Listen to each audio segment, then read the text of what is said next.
Welcome everybody to the spring meeting of National Council of Jewish Women Greater Dallas. We have a very exciting topic today. It's aging out of foster care, and we have three fabulous speakers. But because this is our regular spring meeting, we have a little bit of business to take care of. When you received your invite and a reminder for today's meeting, you received a copy of the minutes from our opening meeting. And I need a motion to approve those minutes. I move to approve the minutes of the last meeting. Thank you, Debbie. I need a second to approve those minutes. I second it. Thank you, Hadassah. The minutes stand approved as presented. The other point of business today is because we are certain number of days pursuant to our bylaws before elections, I need to read the slate of officers for 21-22. President Elaine Bernstein, President-elect Debbie Green, Vice President of Administration Kim Schoenwald, Vice President of Community Service Carol Alkeck, Vice President of Public Relations Helen Frank, Vice President of Fund Development Stacy Mankoff, Vice President of Membership Aaron Zapolsky, Vice President of Public Affairs to be announced later, Secretary Claudette Wolf, Associate Secretary Hadassah Euster, Treasurer Elaine Stillman, Associate Treasurer to be announced later. Board of Directors: Jocelyn Benson, Sherilyn Bird, Jamie Cohen, Kristen Davis, Linda, Gina Foxman, Susan Giordina, Courtney Johnson, Lori Karp, Donna Kunn, Wendy Narzim, Michelle Rosenberg, Daphne Rubenstein, Amy Schachter, Carol Tobias, and Ricky Zide. The nominating committee for the 2022-23 slate, chair of the committee will be Renee Karp.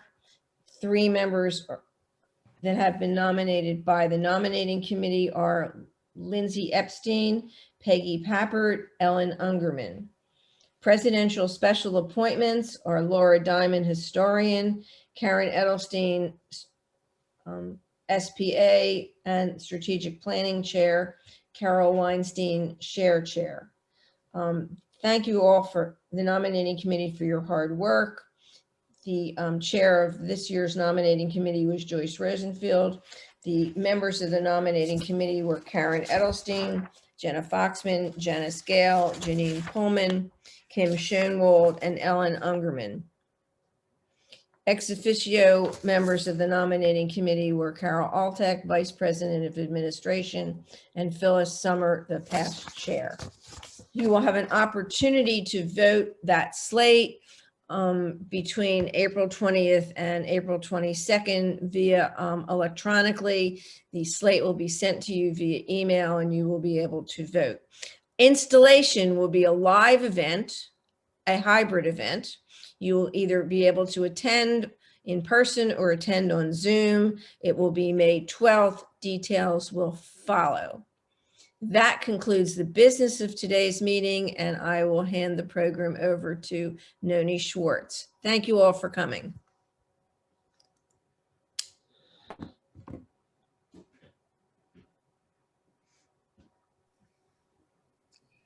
Welcome everybody. This has been in the planning for months, so I'm excited that it's finally here. I would like to introduce our speakers. We have three wonderful speakers with a lot of years of experience in this topic. So one of our speakers is Rebecca Daniel. She's with Child Protective Services. She's been there since 2001. She's the Arlington District Supervisor for PAL, which is Preparation for Adult Living. Rebecca has been fulfilling her passion of helping young people for more than 20 years. Our other speaker is Madeline Reedy. She is the TRACT Senior Director with City Square. TRACT stands for Transitional Resource Action Center. And Madeline has also close to 20 years experience working with at-risk youth, including those transitioning out of the foster care and juvenile justice systems. Our third panelist is Erin White with DFW Angels. Erin began raising seed money for DFW Angels as a volunteer, but she has now been leading the team there since their official launch in 2018. In those few years, they have served over 600 children and 125 foster families. In 2020, DFW Angels was nominated for Nonprofit of the Year by D Magazine. In addition to our speakers, when we have our question and answer session at the end, we also want to welcome Bobby Cheshire, who's with Child Protective Services. He's bringing his knowledge to this topic if there's any questions that he can answer. So thank you, and I'm going to turn it over to Rebecca. Hi, I'm Rebecca, and like I said, I've been with Child Protective Services for almost 20 years. I've been with the PAL program since 2004, so it's been a pleasure being able to help our young people get them prepared for when they age out of foster care. So technically what my team does is with PAL stages open up when the young person's 14, 15 years old, and depending on what sort of services they need, we will refer our young people to the services to help get them prepared for if they were to age out of foster care. Part of what we do is we refer young people for a KC Life Skills Assessment, which is a test that kind of sees what knowledge they have and things that they'll need to know when they age out of foster care, like budgeting, finding housing, all sorts of things like that. We also can refer young people for PAL training, case management services. Hopefully these are things that will help our youth and young adults start learning the skills that they need to become productive adults. In an effort to continue that growth, we also have PAL benefits that we can provide to these young people. Things that we can do for our young people is we have a transitional living allowance if they complete their PAL training. That's a total of $1,000 that they get from their PAL worker. The case management services that we have allow our young people to get case management to help them navigate that path as they go into independent living. We have aftercare room and board funds, which we can help young people with housing, with deposits for housing, for electric, also for groceries. And so the only problem with that is it has a cap of $3,000. And as we all know, rent is a little bit more than $500 a month. And if we're helping these young people out, they can easily deplete that money quickly. Our young people can get Medicaid up until their 26th birthday. Most of them qualify for that, as long as they were on the Medicaid when they aged out of foster care. And so that's something that has changed over the years. So I'm grateful that it finally got up to 26. We have a tuition waiver letter that young people can get. This helps them go to a state-supported school that as long as they use it before their 25th birthday, they can use it for the rest of their lives. In addition to the tuition waiver letter, we have the education and training voucher program, which can help young people receive up to $5,000 a year to help with their costs. So they can use that to cover their dorm, their books, any other expenses that they have with college. We also have extended foster care. You know, in the past, when a young person turned 18 and were an adult, then they had to leave foster care. Well, now they can stay, depending on their circumstances, they can stay until their 21st birthday.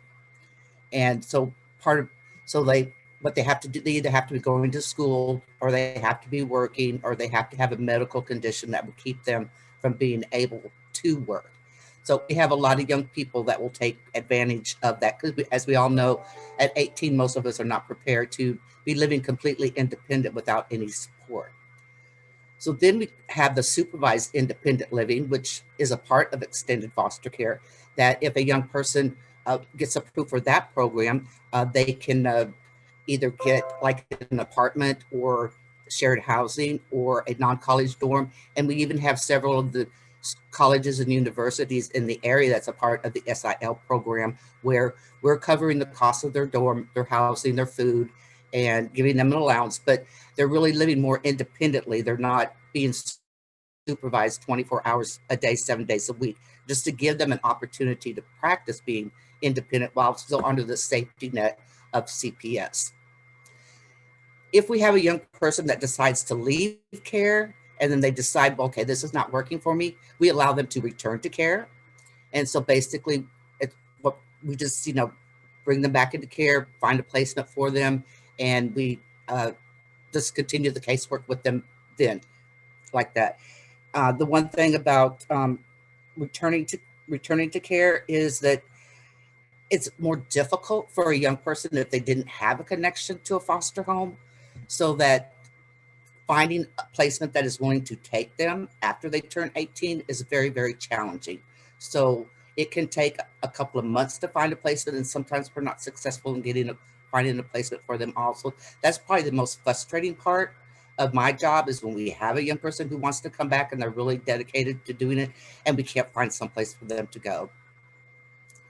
We also, over the years, we have the National Youth and Transition Database. And what we're doing there is we're tracking, we do a survey with every 17-year-old when they turn 17, and we space it out over years and everything. And then we come back and we do a sampling of them when they're 19 and when they're 21, trying to track the course of how these young people are doing in transitional living. And so it's interesting because it has improved, like the number of young people who are actually graduating, the number of young people going to college, the number of young people who have had a steady job, and those who have a caring adult. Those numbers have gone up a little bit, but not as much as we would like it to be, and everything. So, hopefully, eventually, it'll get to where, everybody's taking advantage of all the services that are there for them. We do have different activities that we do throughout the year with the young people. We have state team conferences when everyone from the state gets together. And we actually, unfortunately, last year, because of the pandemic, we didn't get to have very many in-person conferences like that, but we were able to do a drive-through team conference where our young people came and we gave them information, and we gave them some goodies for them. And, so just trying to navigate how we're connecting with our young people has been challenging because of the pandemic. I think some of the biggest issues maybe for our young people, and Madeline will probably go into that more, is the affordable housing. Our young people usually don't have a job that pays them enough to be able to support themselves completely. And so we have been working with different housing programs. We have the Mesquite housing that we work with the track to find affordable housing for our young people and getting them housing vouchers so that we can at least, get them steady. We also have one with a Fort Worth housing program where we are able to get some vouchers for our young people. But of course, they are limited and they don't necessarily, there's just not enough for all of our young people to go around. That is pretty much what I have for y'all. We do have Madeline Reedy, who will be coming up. She is the Senior Director for TRAC, and it will be her turn to speak next. Thanks, Rebecca. I'm so glad to be here today. I am excited to tell you more about the work that we do. And, Rebecca really covered a lot about what the Department of Family and Protective Services, or what we all typically know as CPS, offers to young people in terms of benefits. The truth is the state of Texas is pretty ahead of the curve in the options that they provide to young people. And so kind of what I want to do is build a story of the young person that we see at TRAC and kind of help you understand kind of the barriers that they come to us with and how we step in to help through those opportunities that DFPS has provided, and then other things that we've built along the way. And so what we tend to say is that the North Texas area sees about 300 young people a year leave the foster care system. And that's based on a statewide average of about 1,200 young people leaving foster care every year. And we see about a quarter of them here in this North Texas area. And so if you look up statistics, you'll see various things about national averages. And what we see at Track tends to be a little skewed. So our averages tend to be a little bit higher. We do an intake with young people when they show up here. And so about 46% of the young people that we see do not have a GED or diploma. And about 50%, probably closer to 48%, have experienced homelessness before we meet them. So either they're homeless when they come to us or they've been homeless, and that's kind of why they were referred to us. And then about 70% come to us unemployed and 52% have no source of income. So you might ask, well, what's the difference there? Why do some have income and some not? So some of our young people do have Social Security income because of a disability. And so, but most of them don't have any kind of income when they first get to our door. Now, what we also know is that about 60% of our young ladies will have a baby within 18 months of leaving care, and about 30 to 35% of our young men will end up in the criminal justice system. And so that's a lot to be dealing with when they leave, a lot of different barriers. And so what we do here at Track is we work with young people ages 14 to 24 who are leaving substitute care, which mostly that is the foster care system, and help move them towards self-sufficiency. And so we do that in this 19 county region in North Texas. So we serve Dallas County, Tarrant County, Collin County. Those are kind of our big counties, Denton County, and then we also serve all the smaller surrounding areas. And so the way we built our services is kind of in response to what's going to be best practice in working with these young people. And so what we believe here is that we are one stop for unlimited potential, right? And so what we want to do is have our young people be able to come to one place and get everything that they need under one door. And so we have 2 drop-in centers to help with that. We have one in Dallas and one in Fort Worth. And so those are really resource centers that if young people can get to them, they can stop in, they can pick up food, they can pick up clothing, they can pick up hygiene, like simple things, deodorant, shampoo. And then they can also get on our computers and use our internet and meet with someone if they need help. What we also have is, Rebecca mentioned the Casey Life Skills Assessment and PAL Life Skills Training. We're the provider of that in this region. And so we usually do in-person classes and do assessments with the foster parents and the youth to help them come up with things that they can do in the foster home to help them learn the skills that they need before they leave care, which is the goal, right? That they have the skills they need before they leave. And so we do that. Due to COVID, we also have a Google Classroom where young people can learn online, very similar to what independent school districts did. And then the majority of our young people end up in case management. And so that's a 17-year-old to a 21-year-old. They get this intensive case management. And so most of us are kind of familiar with the case manager and what they do. So they figure out what's happening in the case. But what we use here at Track is a life coaching method. So you might be more familiar with life coaching, right? And so what we're doing is hopefully figuring out what is the goals for that young person and how can we help them reach those goals and get on track to that. And then I mentioned self-sufficiency. And so the 2 things that we figured out are kind of the hindrance to being self-sufficient for our young people is housing. So Rebecca mentioned that, right? Safe, affordable housing. So we have a very intensive housing program that we've built in response to that. So we have transitional housing where the young people can live in shared housing with another youth. We have rapid rehousing. So we tend to see a lot of our young ladies who may be escaping domestic violence in that program, where we get them in their own apartment and then we step down the assistant so that at the end of the year, they take over that lease.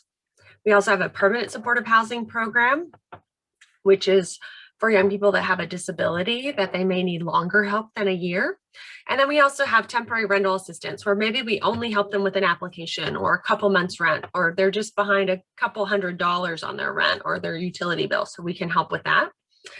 And then once we can stabilize their housing, because if you worry about where you're going to sleep, how can you think about anything else, right? So once we stabilize their housing, then what we need to do is make sure, how can they keep their job moving forward? How can we move them towards that living wage? So, you know, when we talk about a living wage here at City Square, we're really hoping to get our young people employed at least $13 an hour. Now, with the minimum wage at $7.75, I think, that's difficult to do, right? And so, but that's our goal, is to move them towards that living wage. And so we do that through a very intensive workforce program, and then also helping with their education. So I mentioned a lot of our young people don't have their GED or high school diploma. So we do a lot of work helping move them through that. We maybe pay for the testing fees, connect them to an agency to do that. We work with the Texas Workforce Commission to help get them into apprenticeship programs and internships.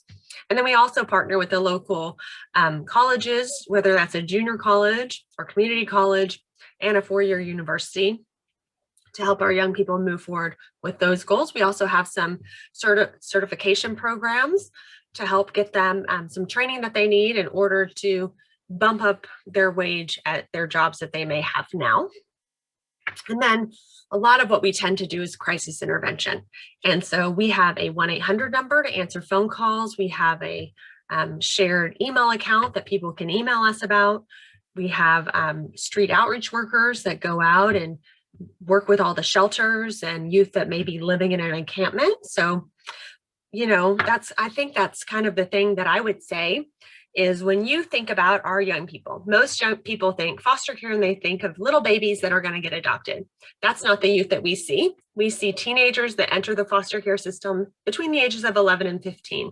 So what that means is they probably were in their biological home during all those formative years, and then something really bad happens and CPS has to get involved. And so we're dealing with a lot of trauma, right? And then when you think about homelessness, you usually think of older people maybe living in a camp. You don't really think of our young people, because when they're homeless, they kind of hide and blend in. So they may kind of hang around a university because they blend in there, or they may sleep on somebody's couch or have a friend that lets them stay there a couple days. And so, you know, that's kind of what we're dealing with, is the youth in the shadows, and how can we help bring them into the light? And so the thing that I see the most about our young people is just how resilient they are and how committed they are to their own future. And so for me, it's a lot of hope to get to do this work and to get to be involved. And so we're just always grateful to people who want to learn more. There's lots of different ways we have people help our organization. And so if you're interested in that, you can definitely get in touch with me later, but I definitely want to leave some time for Erin. And so Erin White is one of our partners with DFW Angels. And so I'm going to turn it over to her. Hi, everybody. Madeline and Rebecca, thank you so much for going first. I think that it was a perfect order to kind of like lead into what we do, because we all kind of piggyback off of each other's services. And so I'm excited to be here. Thanks for having me. So DFW Angels is fairly new. We're actually a national organization. So we have Angels chapters all over the United States. And so by doing that, and by doing the same programs, we're all individually run. So like I run my organization on my own with my team of people, but we run the exact same programs. And by doing that, we have resources across the country for people to come and rely on. So, you know, I got a call from somebody down in Austin, a CPS worker down in Austin, because they had one of their kids move up here. And so, you know, what we did when we were beginning to develop these programs that we've done is, you know, we looked at the foster care system as a whole, and we saw that, you know, families were failing because they weren't feeling supported. And so, you know, we wanted to look upriver to see why they were failing, why the kids were moving home so much, and why, you know, 50% of foster homes quit within the first year. And so what we found was that there was not a lot of support for these foster families, you know, as an entire network. And so what DFW Angels did and the National Angels did is we developed two programs. We developed our Love Box program, which is where we match a volunteer or volunteer group with a family that's fostering. And we match them so that they're within a 15 to 20 mile radius of each other, so they're close by, because that way they're going to be able to see each other more. I mean, COVID, of course, threw a wrench in all of that, and we found virtual, ways to get involved and stuff. So this Love Box group matches this volunteer group with this family, and then they come alongside and they support this entire family. And all the way down to bio kids, the kids that are in the home that are foster children, and mom and dad that are in the home. And we support them through intentional giving, relationship, and mentorship. That's a year-long commitment that these volunteers commit to serving this family once a month, if not more. Our volunteers are also our eyes and ears for these kids. Do they need to be in extracurricular activities? Do they need a tutor? And then they'll come to us, and we're able to provide that with our community partners.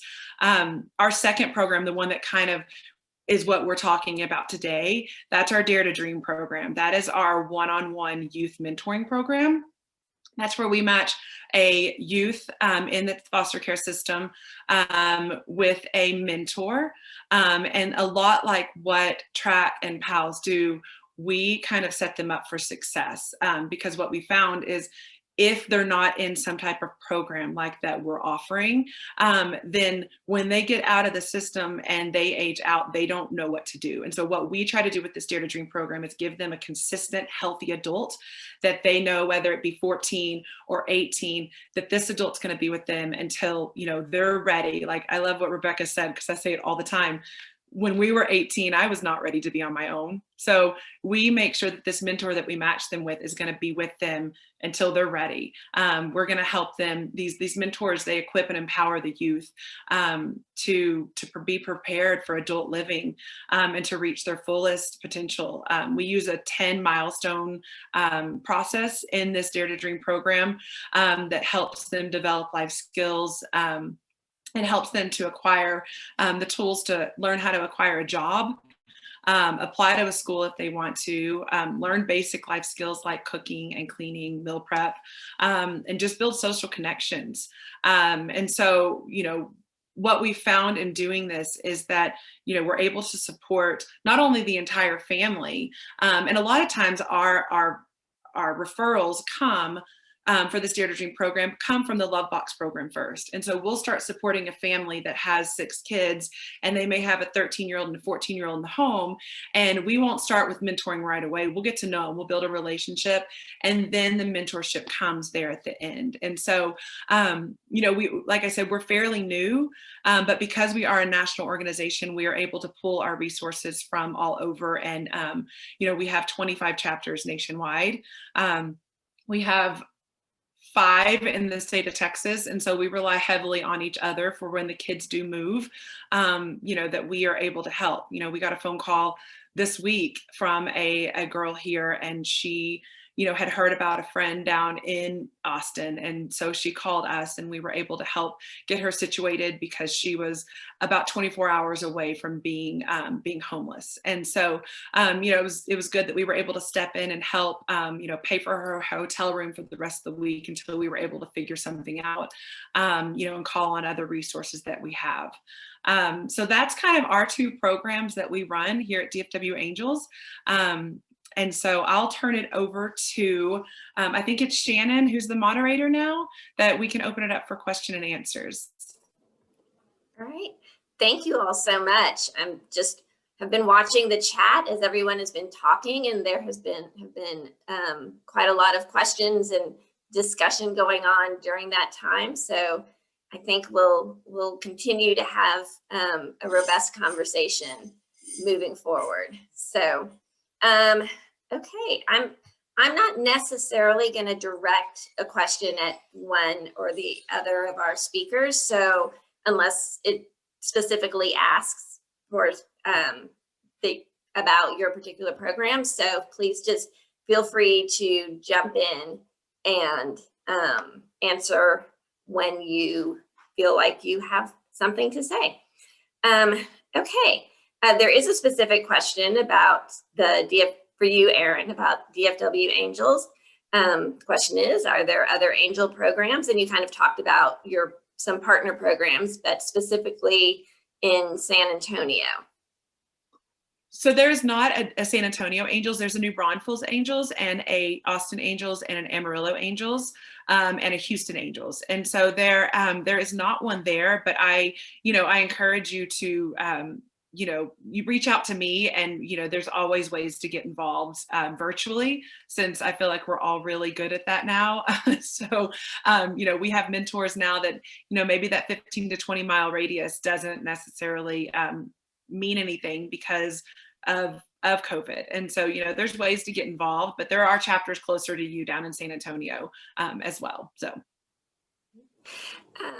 And a question that popped on earlier for Rebecca, and you might have discussed this in your conversation, but just so we all understand, is the PAL program voluntary, or do all teenagers aging out of care automatically participate? It's both. As far as the PAL training and doing the Casey, we really require them to do that. And they do have to do the PAL training in order to be eligible for the transitional living allowance. But once they reach 17 and a half and we can refer them for case management services, then it becomes voluntary, because unless that young person is buying in to what track is going to provide to them, then they will not be successful. Got it. And generally speaking, do track and PAL have specific improvement goals for the youth who are participating in the programs, and how do you measure those? That's probably a question for Madeline, because they do have a tracking system that they do. Yeah, we have a pretty robust database that we use. They're the Department of Family and Protective Services, under our 2 contracts for life skills and case management, has performance management standards that we report quarterly.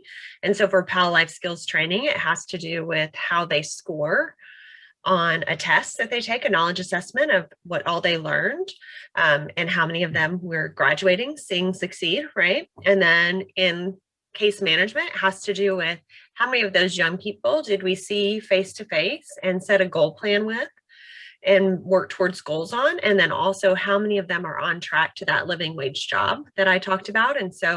And that's measured if whether or not they're working, are they actively going to school, so they can't just be enrolled, they have to be going to school, and or are they actively seeking employment? And so the way we measure that is, are they working through a workforce program? Maybe they're going through a training program or something like that. And so those are our goals. We also track here at, it's hard when you say track at track. So 2 different words, but we also keep up with housing stability. So how fast do we stabilize housing? So for any of our young people that get, say, Rebecca mentioned aftercare room and board, an aftercare room and board check, do we stabilize their housing within 3 months? So 3 months later, we look at, were they more stably housed than the first time they got that check? And then for those that are in our housing program, are we able to keep them housed? So if they're in our transitional living or rapid rehousing, can we keep them in that housing location for at least 6 months? And so stability tends to be an issue. And in our workforce program, the same thing. So once we get them employed, can we keep them employed for 3 months, for 6 months, for a year? We're tracking all of that kind of retention and recidivism. Thank you. I think this question is for Erin. You were talking about the mentorships. And are those mentorships provided by specific businesses or trades, or do you have specific partnerships with certain corporations or other not-for-profits? Right. So the way that we obtain mentors and family referrals is just through agencies themselves and through individuals. And so it's really just through word of mouth. And so if anybody wants to refer a family, they get on our website and a referral comes in and our case managers look at that. But as far as referrals, or as far as volunteers go, that's anybody. And so what you do is you go to our website and you fill out just the quick referral form, and then our case managers, we put you into the database. And then it's such an intricate matching process, because we want you to be in close proximity to that teen, and we want you to be in close range to that family, because the likelihood of you going to visit them or take them to coffee or, go to dinner with them is better when you're closer by. And so it's just, we get referrals and volunteers from all over. It could be from talking to a business. It could be from talking to you guys. It's just, word of mouth and whoever feels kind of led to step into that role. Great, thank you. And to all of you, where do you find the greatest need for volunteers in your different programs?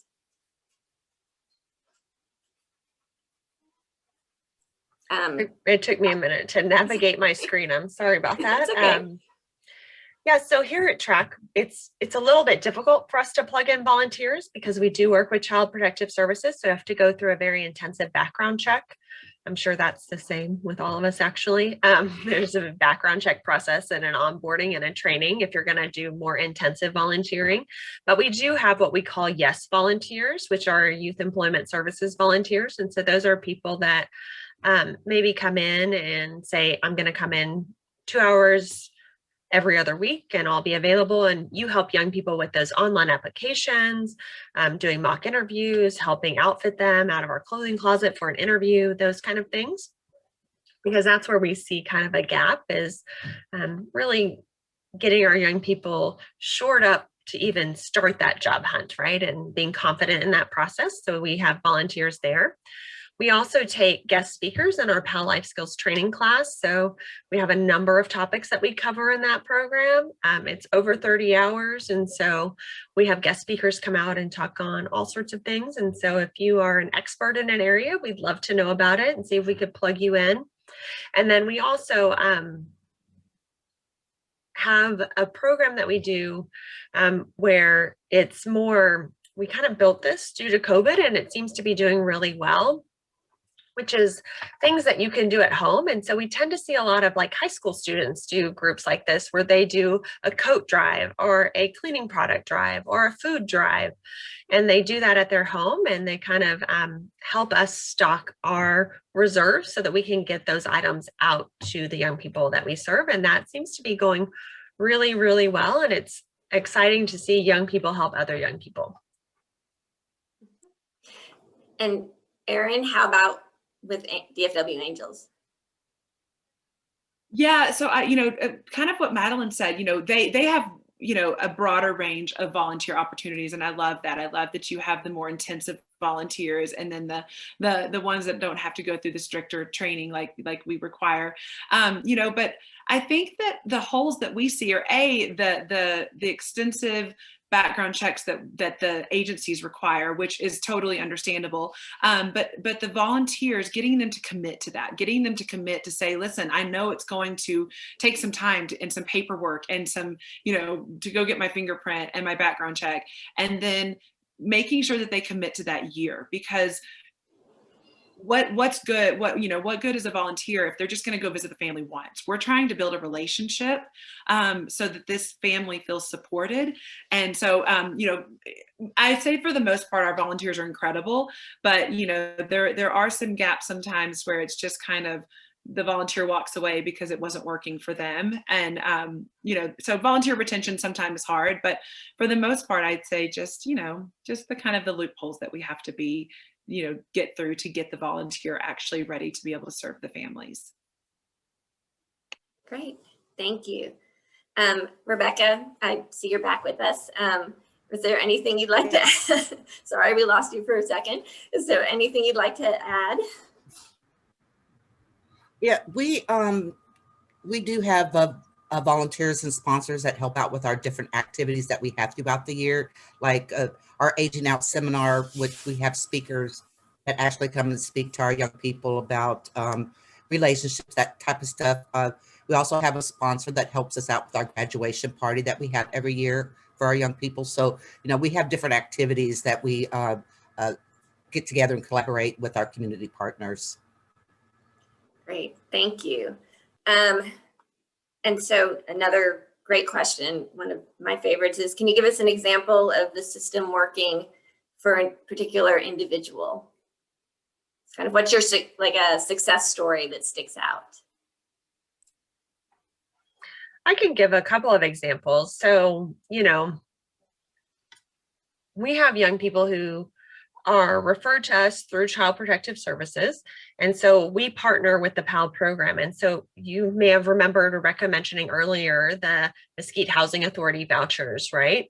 And so that's a new partnership where we've really built that in the last year. And it really does require systemic collective impact of the housing providers, Child Protective Services, the case management provider or TRAC, to really wrap that young person around and walk them through that process, because the services are out there, but just how do you do that well? And so we've seen, I can't even think of the number now, but it's probably close to 10 young people that we've been able to get kind of through that process of the vouchers. And it's a win for everybody, because it's a win for the housing authority to be able to help these young people. It's a win for Child Protective Services to see that we're stably housing foster youth, and it's a win for TRAC to have them housed, and then we can start working on their workforce goals, right?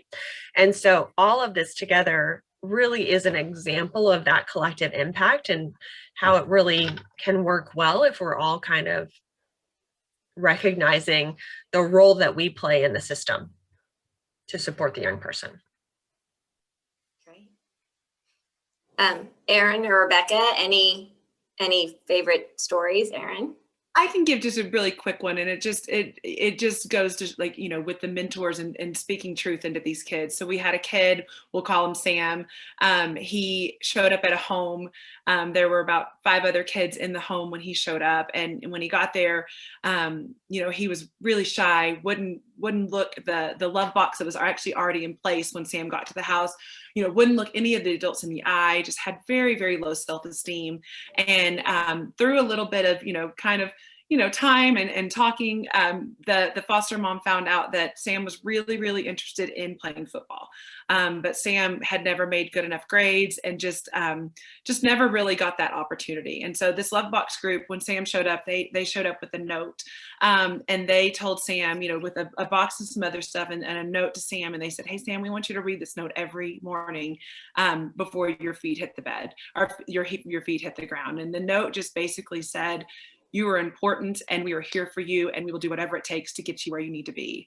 And so he read this note that, you know, had just words of truth and love every day. And this Love Box group was able to get Sam a tutor and really help him. And he came in about, it was the 6 weeks report cards came out, and he came running into his foster mom, and he said, "You're not going to believe this." And she said, "What?" And he said, "I got straight A's and I get to try out for the football team." And so that was just a really cool story, just to kind of see some kid that, you know, wouldn't even look an adult in the eye and had such low self-esteem, be able to get those grades where he needed to get them, and just have adults that, you know, knew the passions of his heart and what he wanted to do. So that was a cool one. Rebecca? Yes. You know, it's funny because the young people that I worked with before I became a supervisor are now in their 30s. And so to me, it's interesting, you know, to see how they've come along. I just got an email last week for one of our young people who was exceptional when she was in foster care, and she was needing her updated tuition waiver letter so she could go on to grad school. Wow. That definitely is a success story. So this other question, and this is really a question kind of around, I think, something that some stereotyping of foster families and their intentions or purpose for taking in foster children. And so, you know, do you see many families or homes that take in foster kids for the money? And, you know, if you do see that happening, what steps are taken? Well, I can jump in here. The rate of care for a child in Texas is really very minimal. They're not making money. It's less than what it takes to keep an average child, your own child. Y'all would be shocked. I think it's $26 or $27 a day. It's not much. Certainly, yes, you know, there have been people years past as the agency. We had too many children in a foster home, perhaps. We have much better regulations, much better numbers. Not to say that that wasn't, but certainly it's something we keep an eye out. Certainly when kids are not thriving, we look at all aspects. Is it, the child, is it special needs? Is the foster parent equipped? We try to keep all those things in mind, and that's why we have regular contact. But to say that that's not happened in all the years, yeah, but it is one of those kind of stereotypes. I know some people that kind of come to their mind, but really the base pay, you're not making any money. Thank you, Bobby. And that I'm glad we got you on screen. So that is Bobby Cheshire, and he is from the Texas Department of Family and Protective Services. So he's joined us today, and he's provided some good answers to some questions also in the chat as well. So we're very thankful to have him here too. And I think, are there any questions that I've missed from anyone? I think we're about close to wrapping up. One last question, and it was kind of a question that was asked, kind of jumps off of the examples of the system working and some of your favorite stories. But if you had, if you could describe some of the strengths that you've seen in the children that have had the most success, if you could name 2 or 3 of those strengths that you've seen in them, what would they be?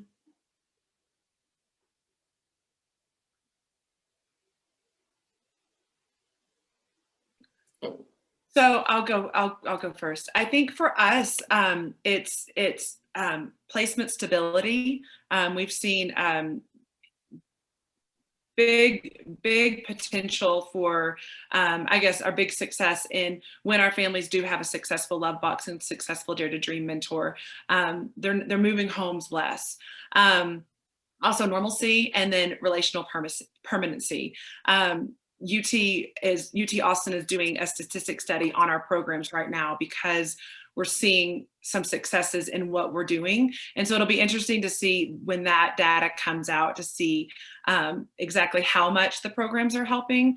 But definitely, I think that placement stability and just normalcy for them is kind of our 2 big ones. The way I kind of want to answer this question is more about the young people that I see. And I loved when Erin was talking earlier about the note that the young man was reading every morning, and like just those truths of like, I'm important, this is happening. I think one of the questions I get often is like, oh, how has COVID impacted your youth, or the winter storm? How did they survive the winter storm? And so I just kind of want to share a brief story. So everybody was impacted by the winter storm, right? We all have somebody who had their power shut off, or broken pipe, no water. The same thing happened with our young people. And so my staff were calling to check on them and make sure that they were okay. Did you have food? What's going on?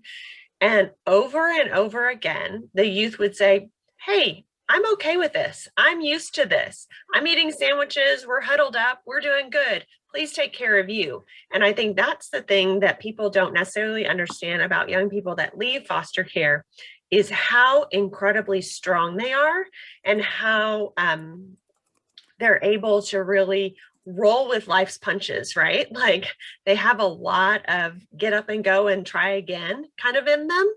And so I see that over and over. And we have an annual awards every year where we served 1,500 young people last year. Out of those 1,500 people, we have 5 awards that we give out. And so one of the nominees was a young man who was riding a bus for 45 minutes and then riding his skateboard for another 45 minutes to get to work every day.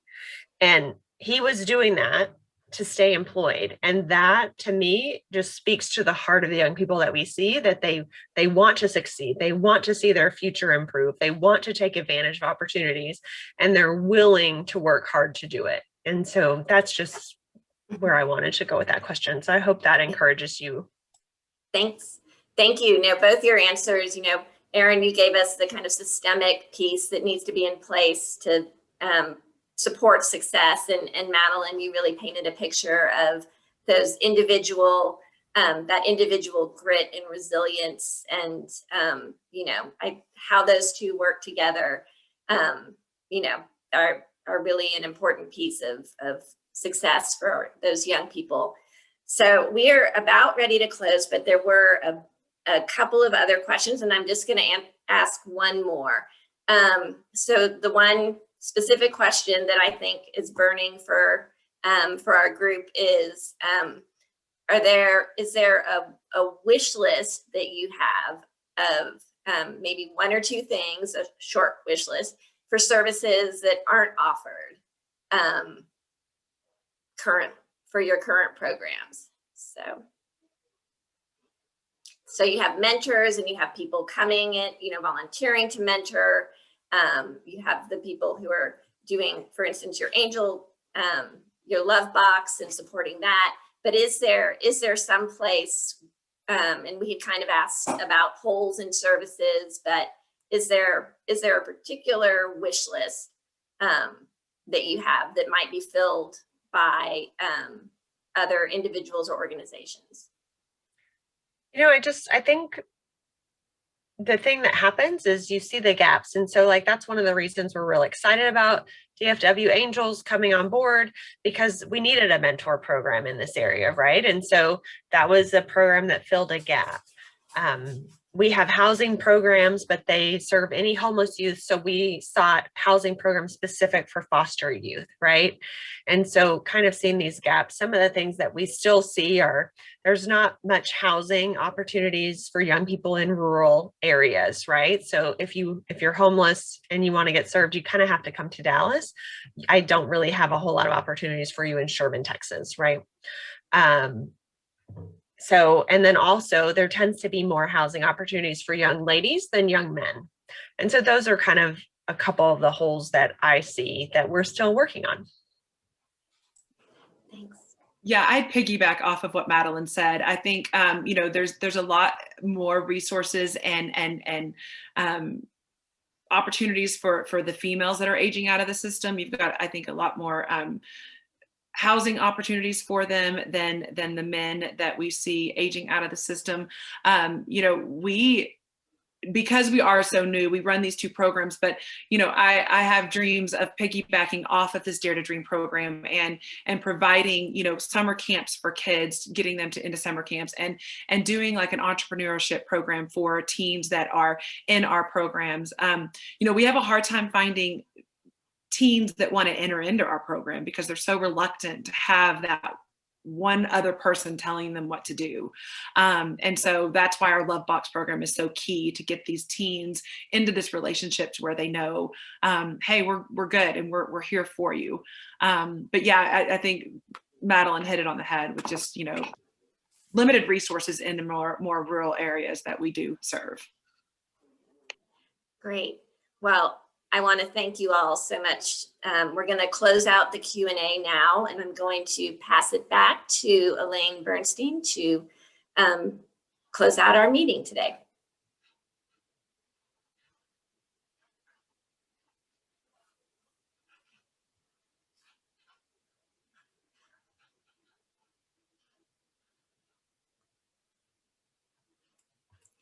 Elaine, can you unmute yourself? I was waiting for Natalie to spotlight me.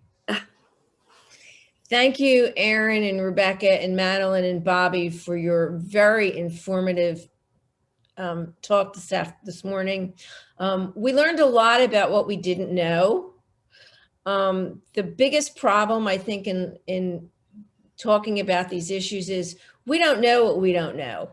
And you kind of shed the spotlight on the shadow population of homeless youth and aging out of foster care. I know that in the past, NCJW worked with TRAC with a program teaching healthy relationships that kind of we don't do anymore. And maybe we can revisit that at some point in time. But I really want to thank you for your very informative program. It was thoroughly enjoyable and educational. I want to thank everybody for coming. We had a great turnout, and I hope to see you all at our next event.